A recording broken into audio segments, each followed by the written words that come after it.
تم نے اس کے حضور پیش ہونا ہی ہونا ہے. اس کے حضور جانے سے تم بچ نہیں پاؤ گے، چھٹکارا نہیں، رستگاری نہیں. ایک ایک عمل کا تمہیں حساب دینا ہوگا، ایک ایک حرکت اور ایک ایک سکنت تمہاری تشت بام ہوگی. تمہارا پوشیدہ اور مخفی عمل قیامت کے دن سامنے آ جائے گا. اللہ اکبر. یہ قرآن ہے، یہ کوئی فرضی کہانی نہیں ہے. انہ لقول فصل وما هو بالہزل. فرمایا یہ قول فیصل ہے، یہ طے شدہ حقیقت ہے، یہ امر واقعی ہے. یہ کوئی مذاق نہیں ہے کہ یوں ہی کو کہانی بیان کر رہا ہے. یہ سب کچھ ہونے والا ہے، یہ اپنی آنکھوں سے تم دیکھو گے. آج انکار کرو یا اقرار کرو، تمہیں کھلا موقع دیا ہے. حتیٰ کہ تم کافر بن کے زندگی گزارنا چاہو، نمرود بن کے جینا چاہو، فرعون بن کے جینا چاہو، حامان بن کے جینا چاہو، ہم تجھے دنیا پہ موقع دیں گے.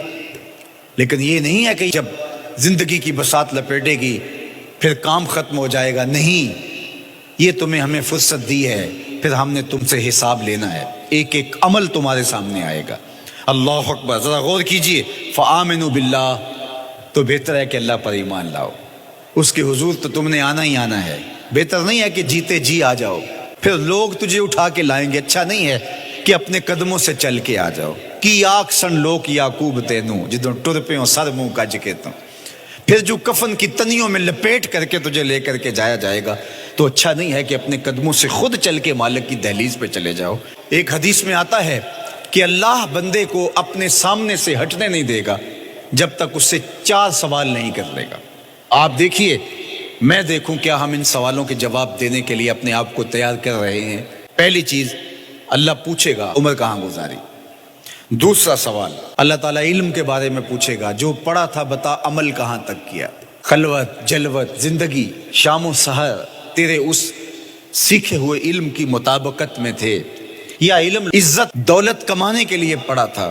تیسری بات، اللہ پوچھے گا مال کمایا کیسے، اور مجھے بتا مال خرچ کہاں کیا. آج لوگ نیب سے ڈرتے ہیں کہ ہم سے پوچھ نہ لیا جائے کہ یہ آیا کہاں سے. منی ٹریل پیش کرو، یہاں ہم بچ جائیں گے. کوئی مکر، کوئی دھندا، کوئی فریب چل جائے گا، کوئی پریشر، کوئی افرادی قوت، کوئی سیاسی اثر و رسوخ، کوئی رشوت، کوئی سفارش، کچھ نہ کچھ تو راستہ نکل ہی آئے گا. اور آج کی دنیا میں صرف یہی پوچھا جاتا ہے کمایا کہاں سے. یہ نہیں پوچھا جاتا خرچ کہاں کیا. جیسے چاہو خرچ کرو، لیکن وہاں سوال ہوگا وَفِيمَا أَنفَقَهُ، خرچ کہاں کیا. یہ سوال بھی کیا جائے گا. وَعَنْ جِسْمِهِ فِيمَا أَبْلَاهُ، اور جسم کے بارے میں پوچھا جائے گا، اس جسم کو دی ہوئی توانائیوں کو خرچ کہاں کیا.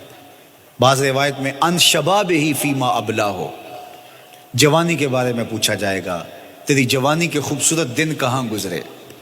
مجنو بن کے چوکوں میں کھڑا تو نہیں رہا، پارکوں کے گرد پروانوں کی طرح گھومتا تو نہیں رہا، تیری نظر بدکاریاں تو نہیں کرتی رہی، اپنی خواہشات کا غلام بن کے زندگی تو نہیں گزاری، تیری ساری ساری رات 4 انچ کی سکرین کے اوپر بدکاریاں کرتے بسر تو نہیں ہوئی.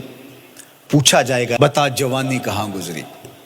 جوانی مستانی ہے یہ کہہ کر کے تو نے ہر ضابطے سے چھٹی تو نہیں کر لی تھی، یا جوانی کے تقدس کو تو نے محفوظ کیا اور راتوں کی تنہائیوں میں اللہ کے حضور سجدہ ریزی کرتا رہا.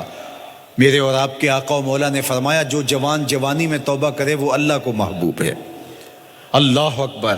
اور اللہ جن 7 لوگوں پر اپنے عرش کا سایہ کرے گا ان میں سے ایک شخص کا ذکر کرتے ہوئے فرمایا وَشَابٌ نَشَأَ فِي عِبَادَةِ اللَّهِ، وہ جوان جس کی جوانی اللہ کی عبادت میں گزری.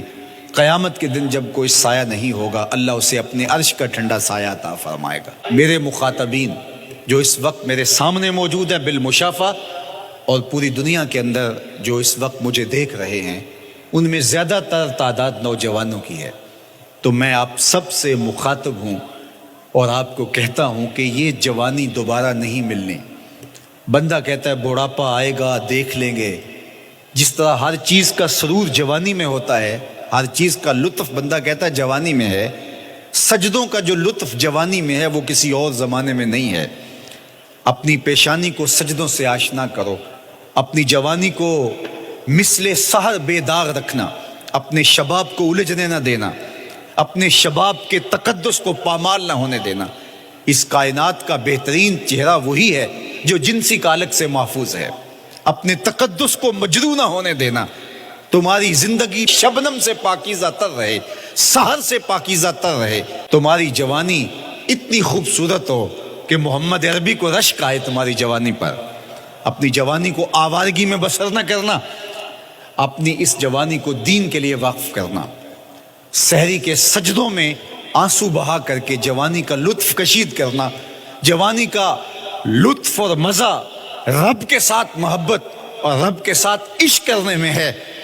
جوانی کے اندر دل کی بے تابیاں، دل کی بے چینیاں اور دل کی بے قراریاں ذرا مسلح پہ لے کے آؤ۔ عشق کرنا ہے تو کسی آوارہ سے نہیں، عشق کرنا ہے تو رب العالمین سے کرو، آمنہ کے لال سے کرو، تو پھر دیکھنا کہ یہ جوانی کیا نور بخشتی ہے۔